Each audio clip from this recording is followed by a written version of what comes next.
పైకి లీటర్లా కనిపించే ప్రతి ఆయిల్ ప్యాకెట్ లీటర్ కాకపోవచ్చు, కానీ ఫ్రీడమ్ ఆయిల్ ప్యాకెట్లో మాత్రం ఖచ్చితంగా లీటర్ నూనె ఉంటుంది. నమస్తే రమగారు. నమస్తే జయ. రమగారు, మనం మదాలస స్టోరీ చెప్పుకుంటూ ఉన్నాం. అశ్వతరుడు నాగరాజు ఆయన తన కుమారుల నుంచి ఋతధ్వజుడు మదాలసల వియోగ వృత్తాంతాన్నంతా విన్నాడు. విని మదాలసని మళ్ళీ పుట్టించటానికి ప్రయత్నం చేశాడు. ఏం చేశాడో చెప్తాం. చనిపోయిన అమ్మాయిని మళ్ళా పుట్టించడానికి ఈయన ఏం చేశాడట, మొదట హిమాలయాల్లో సరస్వతీదేవి కోసం తపస్సు చేశాడు. చేసి శివుణ్ణి ప్రత్యక్షం చేసుకునేందుకు కావలసిన స్తోత్రాన్ని ఆవిడ దగ్గర నుంచి వరంగా పొందాడు. అది తపస్సు అయిపోయాక కైలాసానికి వెళ్ళి పరమేశ్వరుడి కోసం మళ్ళీ తపస్సు చేశాడు. ఏ స్తోత్ర పాఠాలైతే సరస్వతీదేవి దగ్గర ఆయన అనుగ్రహం పొందాడో ఆ స్తోత్రంతో పరమేశ్వరుని స్తుతించి వెంటనే ఆయన తన స్తుతికి ఒప్పుకునేలాగా, తన మాటకి తను అడిగిన కోరిక తీర్చేలాంటి వరాన్ని పొంది ఆయన్ని అడిగాడు, మదాలసని మళ్ళీ పుట్టించు.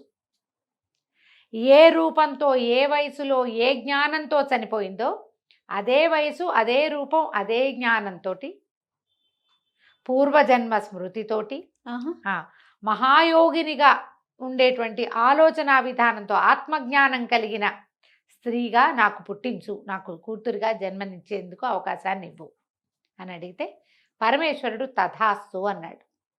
తన కొడుకులతోటి సరదాగా కాలక్షేపం చేసే ఋతధ్వజుడికి సంతోషం కలిగించే క్రియ కోసం చేశాడు ఈయన. ఎంత తపస్సు చేశాడు, అద్భుతమైన విషయం. అక్కడి నుంచి ఈ అశ్వధరుడు ఆయన సోదరుడు కంబలుడు ఇద్దరు రాజ్యానికి వచ్చేశారు.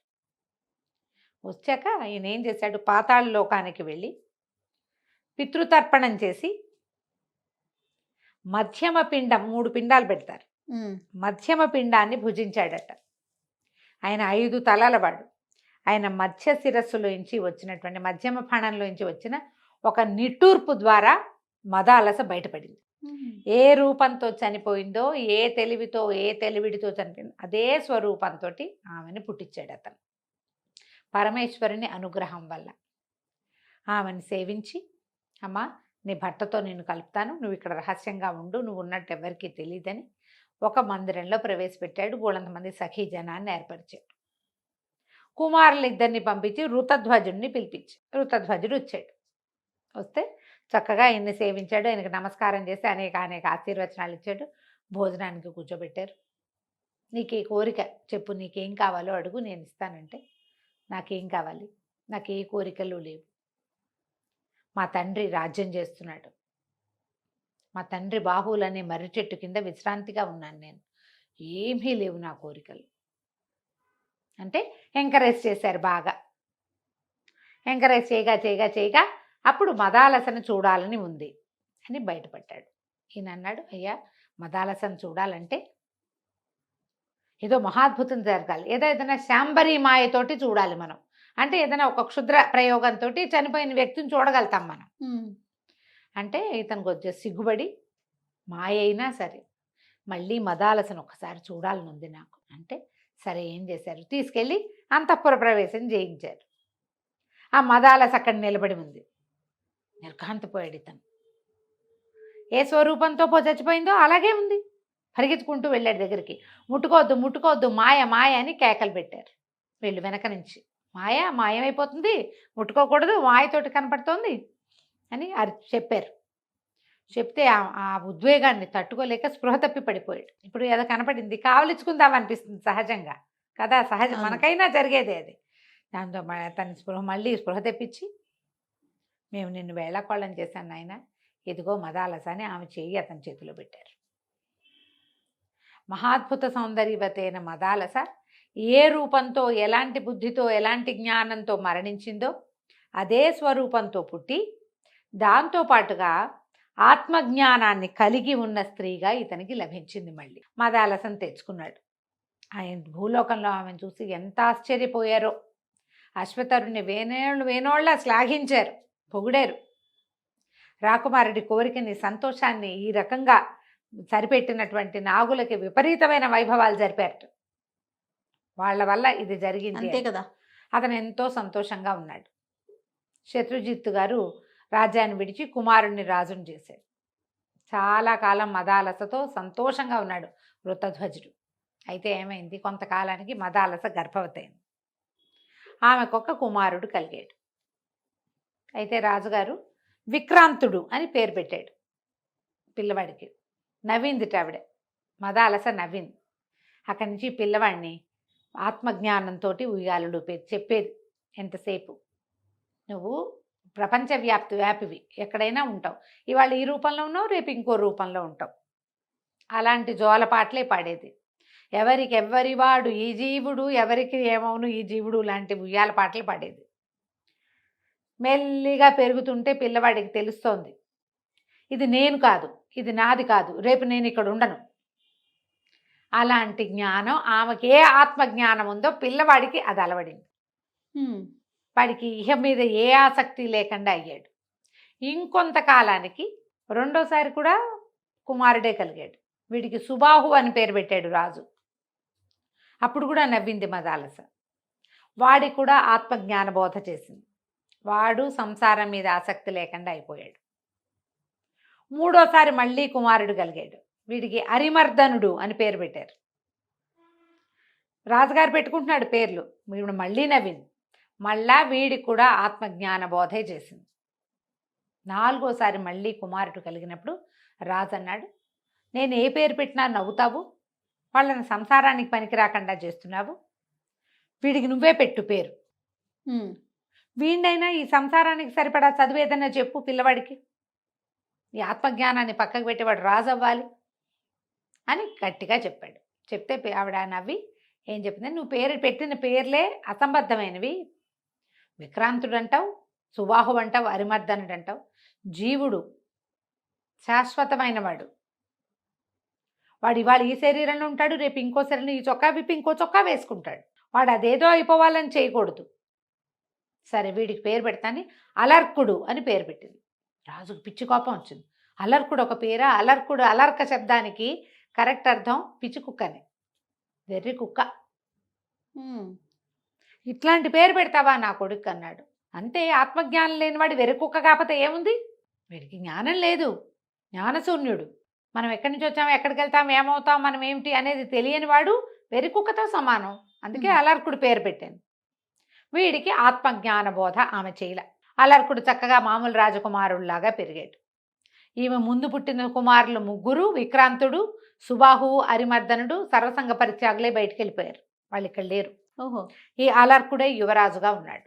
సరే అట్లాగే వదిలేసింది. ఇతనికి, ఈ అబ్బాయికి ఆత్మజ్ఞానం చెప్పే ఏ ప్రయత్నమూ ఆవిడ చేయల. మామూలు రాకుమారుడిగా పెరిగాడు. ఆడుకునేవాడు, తినేవాడు, కొట్టేవాడు, తన్నేవాడు, ఏవో విద్యలు నేర్చుకునేవాడు. మామూలు రకరకాల పిల్లలందరికీ ఉండే సహజమైన క్రియలతోటి పెరిగాడు. ముందు పిల్లలు అట్లా పెరగల, వాళ్ళకి సహజ క్రియలు లేవు.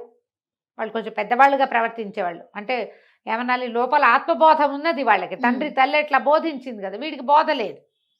సరే కొంతకాలం పెరిగాక అలర్కుడిని రాజుని చేసి వృత్తధ్వజుడు మదాలస్తో సహా అడవికి వెళ్ళిపోయాడు. ఆ వెళ్ళేటప్పుడు ఈవిడ ఏం చేసిందంటే, నాయన అసహాయ స్థితిలో ఉన్నప్పుడు, ఏం చేయాలో తెలియనప్పుడు ఇది చూడు నువ్వు అని చెప్పేసి ఒక సూక్ష్మంగా అక్షరాలు రాయబడిన ఒక ఉంగరాన్ని కుమారుడి చేతిలో పెట్టింది. వేలికి ఉంగరం పెట్టి వెళ్ళిపోయారు. ఈ అలర్కుడు బ్రహ్మాండంగా ఉన్నాడు. ఇక వీడికి పెద్ద రాజ్యకాంక్ష అలర్కుడికి ఏమిటేమిటో చేసేసేయాలని. ఎప్పటికీ అతనికి ఆత్మజ్ఞానం అలవడలేదు.